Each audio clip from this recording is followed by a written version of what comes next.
विष्णूंच्या मूर्ती आहेत. त्यांना अष्टभुजा म्हटलं जातं. अनेक हात असलेल्या अशा आपल्याकडे कित्येक श्रीदेवी देवतांच्या मूर्ती आहेत.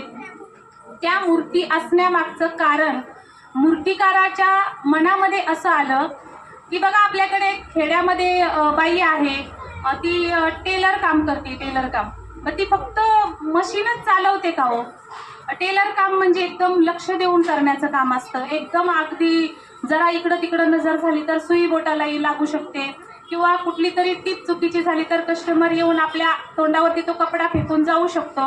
म्हणजे ती बाई ते हातामधनं इतकं व्यवस्थित काम असतं तिच्या लक्ष देऊन करायचे. बाजूला चूल पेटलेली असते, चुलीवरती काहीतरी शिजत असतं आणि तिथं एक जवळ लेकरू खेळत असतं आणि समोर दारात काहीतरी वाळवण घातलेलं असतं. बघा, ह्या गोष्टी सहज दिसतात, परंतु आपल्याकडची ही अनेक हात असलेली बाई एकाच वेळी काय काय करते? ती त्या आपल्या ब्लाऊजवरती जरा सुद्धा नजर न हलवू देता त्या कपड्यावरती ती शिवणकाम करते. सोबत बाजूला लेकरू खेळते, ते कात्री घेईल, ते परत मध्येच काहीतरी खायला मागेल, खेळणं मागेल, मध्येच त्याला शिसू येईल, काही पण अचानक लेकराचं काय काय पण मागू शकतं. आणि मग ती बाई ते टेलर काम करता करता ते लेकरू सुई घेऊ नये, कात्री घेऊ नये, मध्ये चुलीकडे जाऊन ते तिकडेही हात घालू शकतं. तिचं तिकडे पण लक्ष असतं. दारात वाळवण घातलेलं आहे, अचानक एखादं कुत्रं येईल, काहीतरी त्याच्यावरती कावळा वगैरे बसेल आणि तिचं बाहेर पण लक्ष आहे. म्हणजे बघा, एकाच वेळी 10-15 कामं करण्याची ताकद आणि तो जो मेंदूची जी पॉवर आहे ती फक्त स्त्रीमध्ये असते. बायकांनो, फक्त महिलाच एका वेळी एवढं करू शकते. म्हणजे आपण हे जर पुरुषांना सांगितलं ना तर ते बिचारे काहीतरी करून ठेवतील की इकडचं एक झालं तर मग तूच म्हणली ते पण कर, मग तिकडं कसं झालं ती भाजी पालटी झाली, चूल गेली विजून, मी काय करू? म्हणजे आपल्या बायका त्या चुलीला पण विजू देणार नाही, ती भाजी पण व्यवस्थित बनवतील, वाळवण पण व्यवस्थित करतील. हातामध्ये जे जे काही आहे ते आपल्या या अष्टभुजा अनेक कामं एका वेळी कसलीही चूक न करता बायका करू शकतात. फक्त हे करत असताना एखाद्या वेळी तिच्या कामाचं कौतुक झालं पाहिजे, तिला घरातल्यांनी समजून पद्धतीने. म्हणजे आपल्या सासूसारखं तर कोणाला जमणारच नाही. आता आपल्या सासूबाई काय म्हणायच्या माहिती का?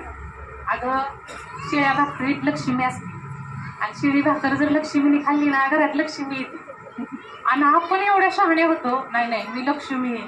मग मी काय करणार, जेवायला बसले का रात्रीचं काय ते आधी ताटात वाढवून घेणार. आणि मग आता डॉक्टरांनी सांगितलं महिलांनी आरोग्याची काळजी घ्या, आणि मग ते शिळं खाल्ल्यामुळं नंतर ते गरोदरपणामध्ये वगैरे नंतर काय काय बायकांना प्रॉब्लेम व्हायला लागले.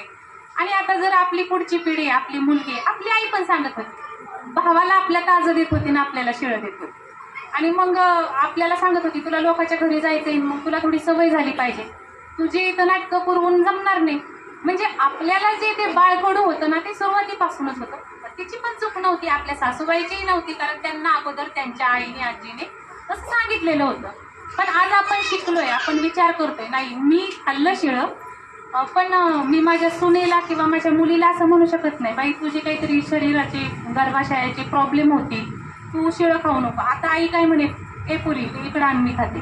अगं आई मला ते आवडते, नाही तू नको खाऊ, मी खाते. आणि आपली जी पिढी आहे ती आपल्या अगोदरच्या पिढीला घाबरत होती, पण दुर्दैव आपलं आपल्या नंतरच्या पिढीला सुद्धा आपली पिढी घाबरते. आपल्या लेकरांना, आपल्या सुनांना, आपल्याच मुलींना आपण घाबरतो. खरे का?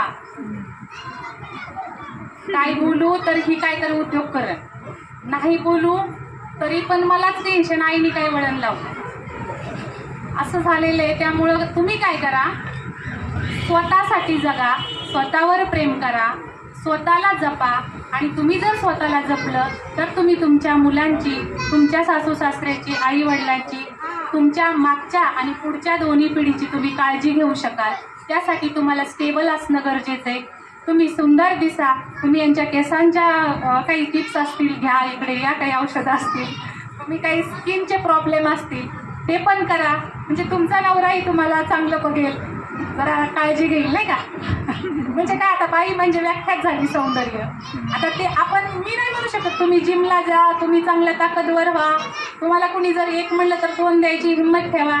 आता मी ठेवते बरं का, पण तुम्हाला ते थोडं सजेस्ट करते की बाबा चला थोडं स्वतःची काळजी घ्या. फक्त पोरांची किंवा म्हाताऱ्यांची काळजी घेता घेता स्वतःचं पोथेरं करून घेऊ नका, स्वतःलाही जपा. आणि मला वाटतं मी थांबते आता, भरपूर वेळ झालेला आहे मला दिलेल्या वेळापेक्षा. मला या ठिकाणी आमंत्रित केलं, मला बोलण्याची संधी दिली, त्याबद्दल मी आयोजकांचे आणि तुम्ही सगळ्यांनी इतक्या सुंदर पद्धतीने मला एकही टाळी न वाजवता ऐकून घेतलं, त्याबद्दल तुमचे पण आभार मानते. म्हणजे टाळ्या वाजवल्या असत्या पण बिचारा एवढ्या भावनिक झाल्या की त्यांना काही सुचलंच नाही, सगळे आपापली जर्नी बघत होत्या. तर मी थांबते. जय भारत, जय संविधान.